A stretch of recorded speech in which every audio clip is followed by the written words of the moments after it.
Bismillahirrahmanirrahim. Assalamu alaikum. Welcome class 8. This is your Oxford Modern English book. Open page number 2. The poem. The name of the first lesson, the poem, is When I Heard the Learned Astronomer.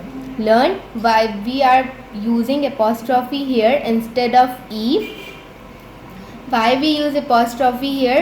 क्योंकि जब हम कोई भी word को pronounce करते हैं तो उसकी जो कोई पर्सन जो एक आम बंदा होता है उसे प्रोनाउंस करने के लिए, उसकी वे ऑफ स्पीकिंग जो है उसको इन्हेंस करने के लिए, उसकी प्रोनाउंसिएशन को इन्हेंस करने के लिए हम यहाँ पे अपॉस्ट्रॉफी यूज़ कर रहे हैं.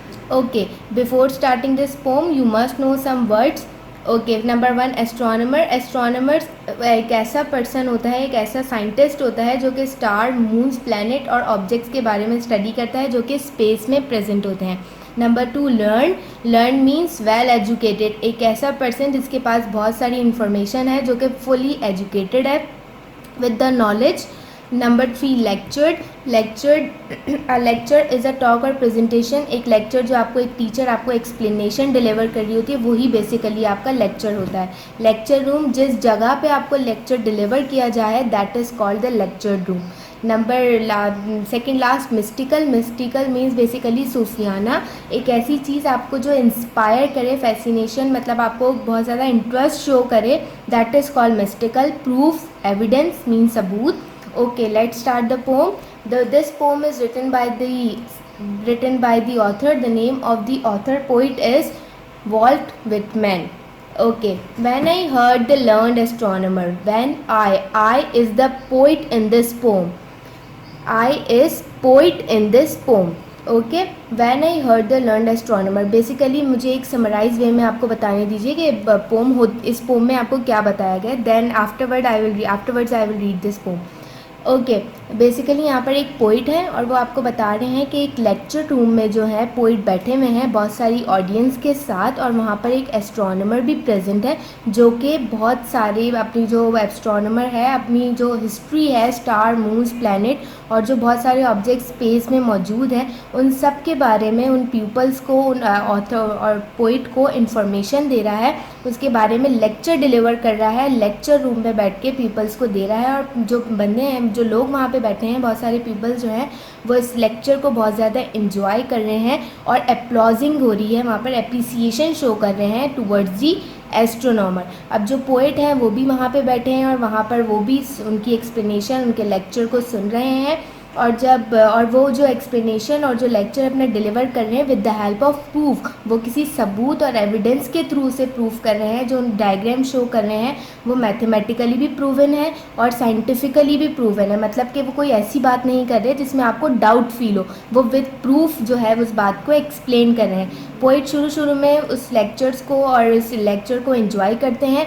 आफ्टरवर्ड्स वो जो है बहुत ज़्यादा फेटअप हो जाते हैं, टायर्ड और सिक महसूस करने लग जाते हैं और बहुत ग्लाइडिंग वे में, मतलब कि बहुत स्मूथ वे में उस रूम से बाहर आ जाते हैं. अपने रूम, उस रूम से बाहर कर देते हैं अपने रूम, उस रूम से, उस लेक्चर रूम से बाहर आ जाते हैं. और बाहर आने के बाद वो एक मिस्टिकल मॉइस्ट नाइट एयर में खुद को फील कर रहे होते हैं. मतलब कि एक बहुत ज़्यादा इंस्पायरिंग नाइट एयर है. Night air means cooling air है. मतलब नाइट एयर आपने देखी है ना, हवा, रात की जो हवा होती है कितनी ठंडी ठंडी होती है, वो उस एयर में अपने आप को बहुत ज़्यादा रिलैक्स फील करते हैं और वो look up in the perfect silence at the stars. और वो जो पोइट है वो स्टार्स के ऊपर देखते हैं और वो एंजॉय कर रहे होते हैं नेचर की ब्यूटी को, और वो ये सोच रहे होते हैं कि मतलब मैं यहाँ ज़्यादा एंजॉय कर रहा हूँ, यहाँ ज़्यादा मुझे अच्छी फीलिंग्स आ रही हैं instead of I am listening the lecture of a astronomer.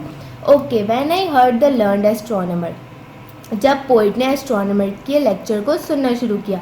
When the proof the figure were arranged in columns before, when I was shown the chart and diagram to add, divide and measure them.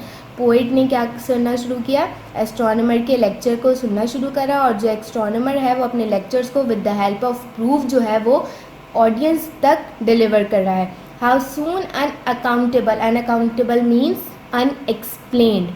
Unexplained which is not explain which is not well explain. जब उनको लगने लगा कि poet जो है अब यहाँ पर बहुत अच्छे तरीके से एक्सप्लेन नहीं कर रहे हैं, वो बोर होना शुरू हो गए. He is feeling tired and sick till rising and gliding out I worded of my self. Poet ने क्या करा, अपने आप को वहाँ से रूम से आउट कर दिया, वो उस लेक्चर रूम से बाहर आ गए स्मूथली, ग्लाइडिंग वे में, मतलब कि स्मूथ वे में बाहर आ गए. उसके बाद वो महसूस करते हैं कि मॉइस्ट नाइट एयर है वहाँ पर, मतलब कि बहुत ज़्यादा बाहर की जो हवा है वो बहुत प्यारी है, बहुत ठंडी कूल एयर चल रही है, time to time time pass हो रहा है, वो स्टार्स की तरफ देखते हैं और परफेक्ट साइलेंस है और उनको वो नेचर की जो ब्यूटी है उसे इंजॉय करें। This is all about the poem. Okay, you have to write about 3 to 4 lines about the poet when you will get the home assignment. Okay, come on page number 4. Page number 4, learning about language, exercise number 1. In this exercise what you have to do, let me tell you. In each of the following sentences there is an adjective phrase which begin with a preposition. What is basically adjective phrase is, adjective phrase means adjective and with the word which describes or modifies a noun. कोई ऐसा word जो noun को modify करके वे में आपको बताए, और adjective phrase basically वही है जो सेंटेंस में वो चीज़ जो आपको सेंटेंस में इंटरेस्ट डेवलप करे, आपको इंस्पायर करे सेंटेंस के। और लेकिन आपको ये बताया है कि जो आप यहाँ पे अंडरलाइन करेंगे वर्ड, वो जो एडजेक्टिव फ्रेज है वो किससे स्टार्ट हो रहा है, प्रेपोजिशन के साथ। और प्रेपोजिशन कौन कौन सी है, of, with, in. Okay, let's start 1. Number 1 is the balloon with the yellow stripe bursts loudly. With is the preposition with the yellow stripe. This is an adjective phrase. Basically adjective phrase जिस sentence में मौजूद होता है उस sentence में noun और subject नहीं होता है। The balloon with the yellow stripe bursts loudly. With the yellow stripe is the adjective phrase. अगर हम इन words को अपने सेंटेंस से ओमिट भी कर दें तो सेंटेंस पे कोई फ़र्क नहीं पड़ेगा, द बलून बर्ड्स लाउडली। लेकिन अगर हम इसको ऐड कर देंगे तो हमारा सेंटेंस जो है वो मॉडिफाई हो जाएगा।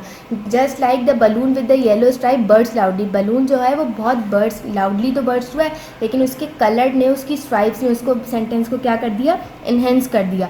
Number 2, the dog under the table was rolling at the cat on the chair.